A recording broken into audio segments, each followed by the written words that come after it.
There's a feeling that creeps into the chest of every serious precious metals holder right about now. It's not panic exactly. It's more like that moment when you're standing on a train platform, the doors are starting to close, and you can't quite tell if you're already on board or about to get left behind. That's the feeling. And if you own gold or silver right now, I want you to sit with that for just a second, because what I'm going to walk you through in this video is something most analysts aren't talking about with the level of urgency it deserves.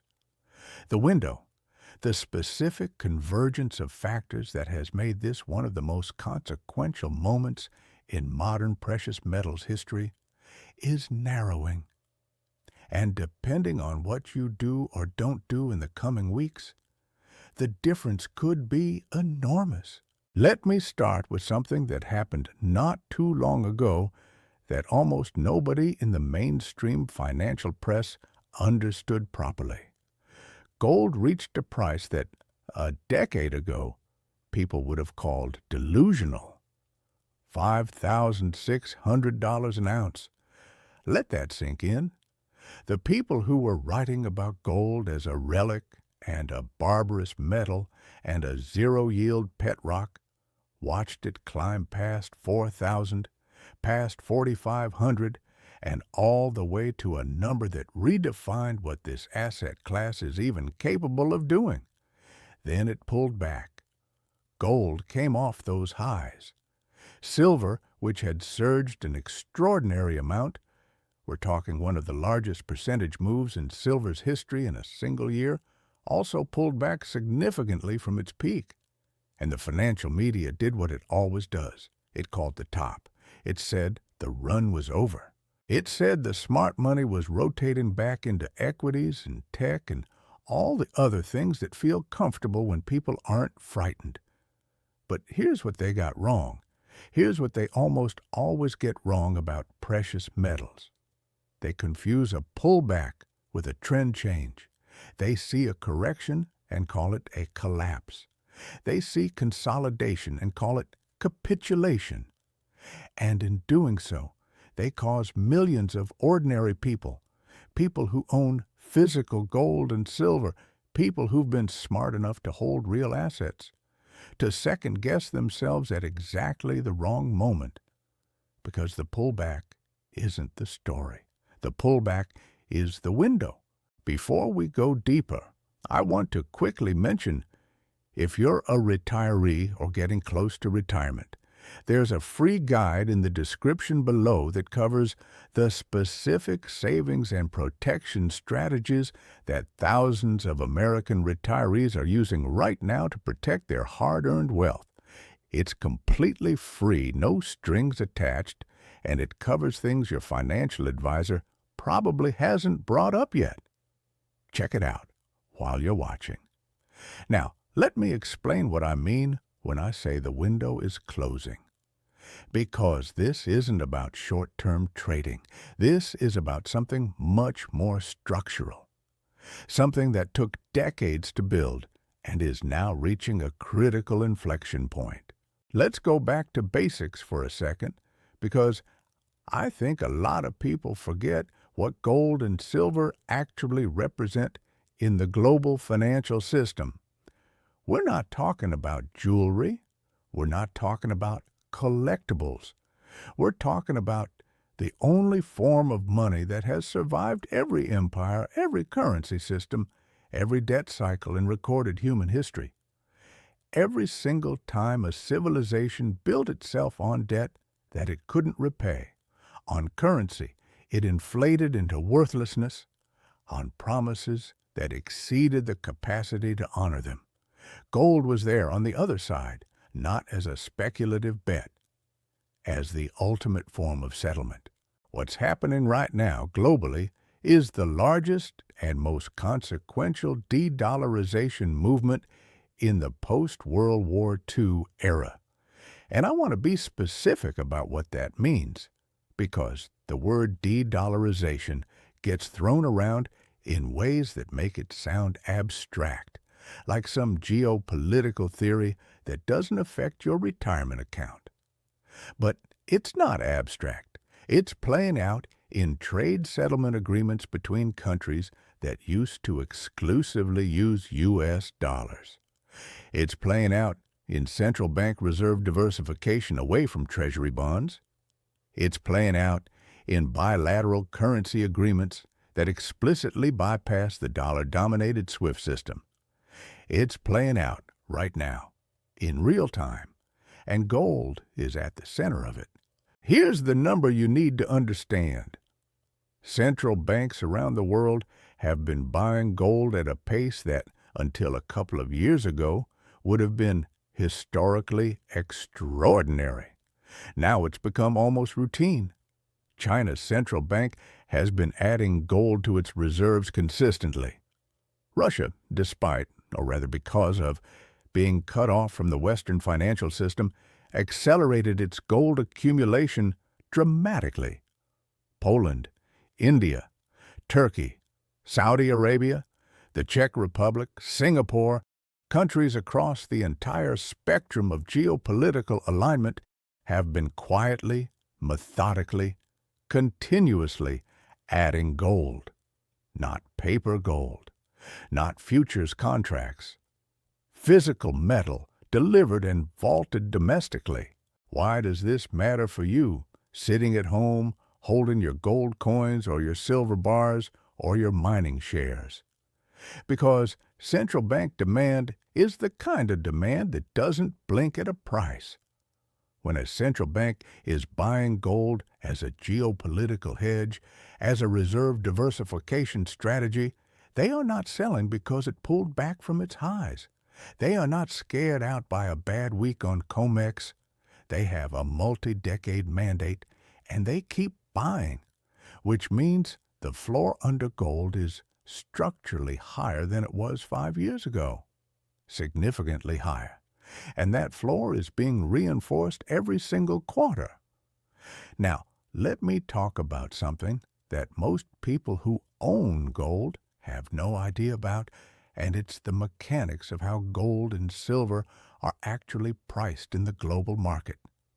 Because once you understand this, the idea of a window closing makes a lot more immediate sense. The price of gold and silver that you see quoted, the spot price, is largely determined by trading activity on COMEX in New York and the London Bullion Market Association, the LBMA. These are primarily paper markets, futures contracts, derivatives, synthetic exposures. The volume of gold traded on paper through these exchanges on a given day can be 100 times the volume of physical gold that actually changes hands. Think about what that means. The price of a physical asset, one of the most tangible, real assets in existence, is being set by a market that is overwhelmingly composed of paper transactions. This creates a structural vulnerability that is not theoretical. It has happened before. In fact, the history of precious metals is littered with moments where the paper market got so disconnected from physical reality that the strain became impossible to ignore. We saw glimpses of it during the early days of the pandemic, when gold futures were trading at massive premiums to physical spot. We saw it in the silver market, when retail demand surged so dramatically that dealers ran out of physical inventory entirely, even while the official paper price suggested silver was plentiful and cheap. Premiums exploded. Delivery times stretched to weeks, then months. The paper price said one thing. The physical market said something very different. The reason I bring this up is because we are entering another period where this divergence is building. The global demand for physical metal from central banks, from sovereign wealth funds, from individual investors in Asia, from industrial users of silver, is running into a supply situation that is getting tighter, not looser. And when the physical demand overwhelms the paper market's ability to suppress the price, the adjustment isn't gradual, it's violent, it's sudden, and the people who own physical metal before that adjustment are in a completely different position than the people who are trying to buy afterward. Let me tell you about silver specifically, because silver might actually be the more urgent story right now, and I think most people are sleeping on it. Silver is unique in the precious metals world because it wears two completely different hats. It is a monetary metal. It has served as money throughout human history. It tracks gold. It acts as a safe haven in times of financial stress. But it is also an industrial metal, and the industrial demand for silver is experiencing something almost without precedent in the history of the commodity. The transition to renewable energy, particularly solar power, requires silver. There is no substitute. The photovoltaic cells in solar panels require silver paste as a conductor, and the amount of silver used per panel has actually increased as the technology has become more efficient, not decreased. Electric vehicles use silver in their electrical systems. 5G infrastructure uses silver. Advanced medical devices use silver. The entire electrification of the global economy that governments around the world are spending trillions of dollars to accelerate. That build-out runs on silver. And here's the thing that doesn't get reported anywhere near enough. The silver mining industry cannot simply turn on a faucet and produce more silver. Silver mines take years to develop. Primary silver mines, mines where silver is the main product, are relatively rare. Most silver is produced as a byproduct of mining for copper, lead, and zinc. So silver supply is not particularly responsive to price signals in the short term. You can't just decide there's money to be made in silver and have new supply flowing within 6 months. The lead time is measured in years, sometimes a decade. What this means is that we have been in a structural supply deficit for silver for year after year after year. Mine supply and recycling supply are running below total demand. The deficit has to be filled from above-ground inventories, warehouses, ETF holdings, government stockpiles. And those inventories are not infinite. They have been drawing down. When above-ground inventories run low enough, when the cushion gets thin enough, the price adjustment that follows is not gentle. People who owned silver before that adjustment, who bought it when it pulled back from the highs, who held on when everyone was calling the top, those are the people who end up telling the story at Thanksgiving dinner about the time they made the right call when it was hardest. There is a historical parallel I want to walk you through, because history in precious metals doesn't repeat exactly, but it rhymes with remarkable consistency. Think about the late 1970s. You had inflation that had been building for years, fueled by government spending, by the breakdown of fiscal discipline, by a Federal Reserve that had been too accommodative for too long. You had geopolitical tensions, the oil embargo, Cold War pressures, conflicts in the Middle East. You had a U.S. dollar that had lost its anchor to gold in 1971 when Nixon closed the gold window and was now floating in a world where its value depended entirely on confidence. Sound familiar? Gold went from around $35 an ounce in 1971, when that dollar-gold link was severed, to over $800 an ounce by 1980. That's not a rounding error. That's a fundamental repricing of what a dollar was actually worth. That's an entire generation of savers watching their fixed income portfolios and their savings accounts eroded by inflation, while people who held gold watched their purchasing power not just survive, but thrive. The people who held gold through the turbulence of the late 70s, through the periods of volatility and pullback, who didn't panic when it corrected sharply and didn't sell because a commentator on television said the run was over, those people experienced a level of wealth protection that was extraordinary. And the people who waited, who said they'd buy at the next dip, who said it had run too far too fast, many of them never got positioned before the real move happened. We are not in the 1970s. The dynamics are different. The scale is different. The interconnectedness of the global financial system is completely different. But the underlying forces, dollar credibility under pressure, government debt that has become almost incomprehensible in its scale, geopolitical fragmentation, central bank credibility questions, inflation that has proven far more persistent than anyone in power wanted to admit. Those forces are structurally similar and in some ways more extreme. The U.S. national debt is not a talking point anymore. It is a mathematical reality that is changing how serious institutional investors, sovereign wealth managers, and central bank reserve managers think about dollar-denominated assets. When the interest payments on the national debt start competing with defense spending, with entitlement spending, with everything else the government has committed to, that's not a hypothetical future scenario.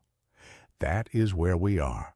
And when those managers look at their balance sheets and decide they need something that isn't someone else's liability, something that doesn't rely on a government's promise, they buy gold. This is the institutional behavior that drives price over the long term, not Reddit forums, not retail speculation.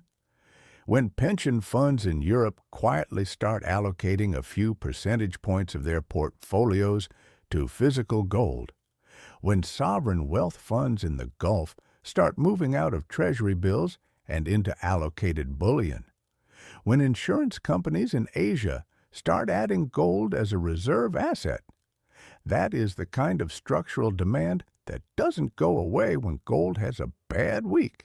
It reinforces itself. Now, let me talk about something that I think is genuinely underappreciated, and it connects directly to why the window's closing for people who own metal but haven't taken the next step yet. If you own physical gold and silver, congratulations, genuinely, because you've done something that most people haven't.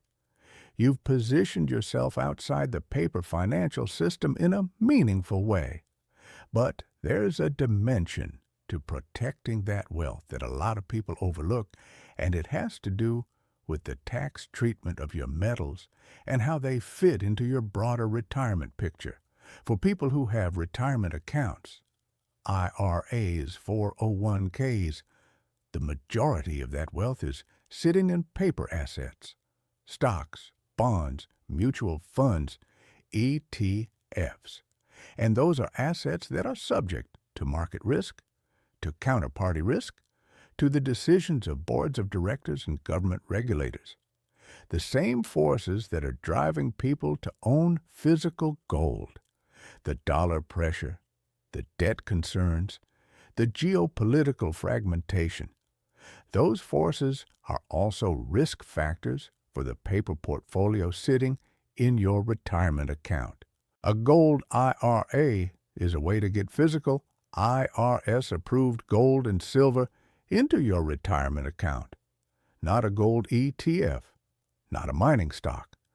Physical metal held in an approved depository titled to your IRA.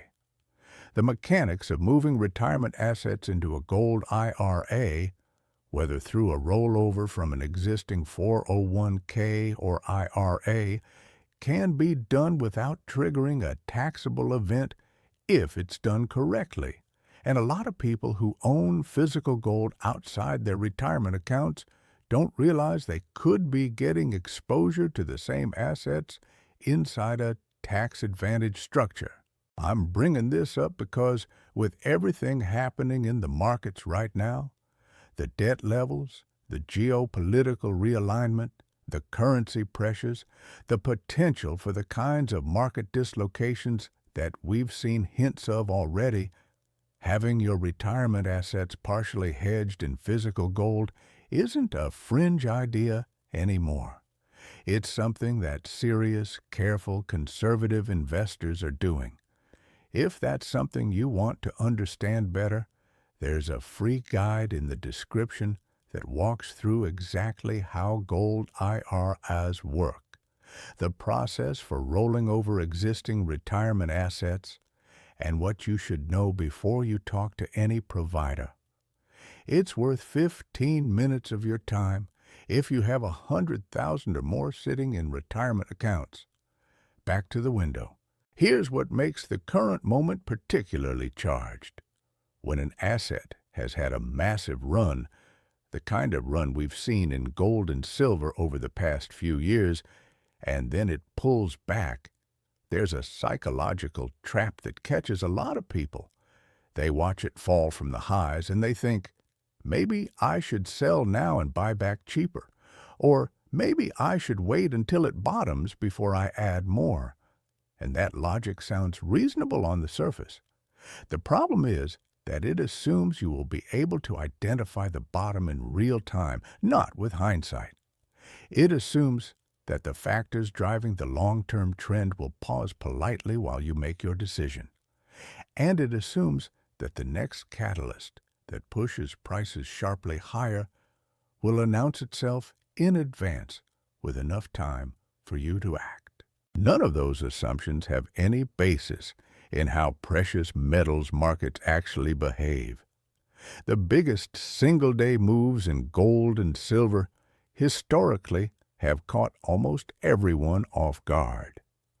The 1979 to 1980 acceleration that took gold to its prior all-time high happened so fast that people who were waiting to buy at a better price woke up one morning and found the market had moved so far that their intended entry point was now below the current price by hundreds of dollars. The 2008 financial crisis gold move, the 2020 pandemic gold surge, the most recent run to historic highs. All of these had periods of sideways or downward price action, followed by sudden sharp vertical moves that left sidelined buyers scrambling. The window I'm talking about is this: the structural forces are not resolving. The debt is not being paid down. The geopolitical fragmentation is not reversing. If anything, the pace of de-dollarization and the formation of alternative settlement systems is accelerating. The silver deficit is not being fixed by new mine supply that doesn't exist yet. The central bank buying programs are not being wound down. All of these forces are compounding. And the current price levels, despite being elevated compared to where they were several years ago, represent the last time this metal will be at these levels before the next structural repricing. That's not market hype. That's what the underlying mechanics suggest. Let me bring in something that doesn't get discussed enough in precious metals analysis, because most people focus on gold as a hedge against inflation and leave it there. But gold and silver are doing something more complex and more powerful than simply hedging against consumer price inflation. They are hedging against the specific risk of financial system instability, which is not the same thing as inflation, but is deeply related to it. We have lived through a period where the global financial system has required increasingly extraordinary interventions to keep functioning. Negative interest rates in Europe and Japan, quantitative easing programs of a scale that was considered impossible before 2008, emergency bank rescues, central bank interventions that, each time they happened, were described as one-time emergency measures and then became normalized. The system has required more and more extraordinary support to maintain the appearance of stability, and each intervention has come with costs. Costs in terms of currency value, costs in terms of moral hazard, costs in terms of the distortions built into asset prices. What we are looking at is a financial system that has been kept alive through a series of increasingly large doses of a medicine that has side effects. The side effects are dollar debasement. The side effects are asset bubbles. The side effects are the distorted incentive structures that have made it almost impossible for ordinary savers to get ahead by doing the right things. And gold, physical gold, real gold you can hold in your hand, is the antidote to those side effects.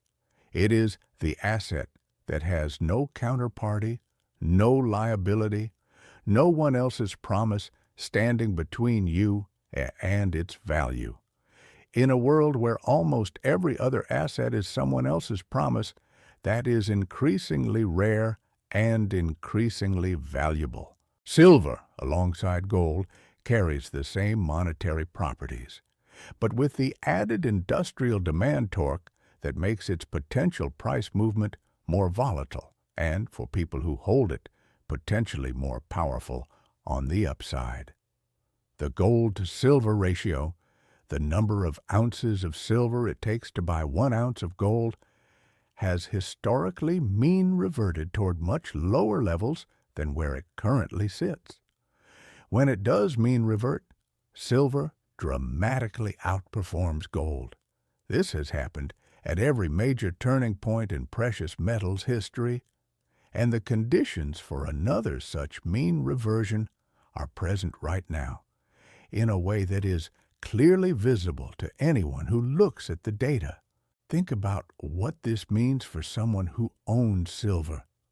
The people who accumulated silver during the pullback from the highs, who held on through the noise and the skepticism and the pundits calling the cycle over, those people could be sitting on one of the most asymmetric positions in any asset class available to retail investors right now. That's not a guarantee. Nothing is a guarantee in markets. But the structural case for silver's outperformance over the next major leg of this bull market is as strong as it has been at any point in living memory. I want to spend a moment on something that I think a lot of long-term metals holders struggle with, and it's the psychological dimension of holding an asset through a correction, because this is where the window concept becomes most personal.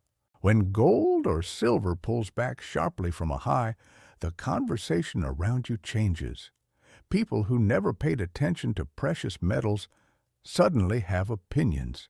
Your brother-in-law, who laughed at you for buying gold coins, now sends you an article from some financial website saying gold's run is over.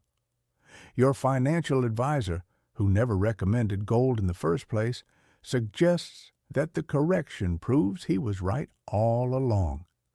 The media finds every bearish commentator it can and puts them on television, and sitting there holding your metal, watching the price on your screen, you have to decide what you actually believe and why.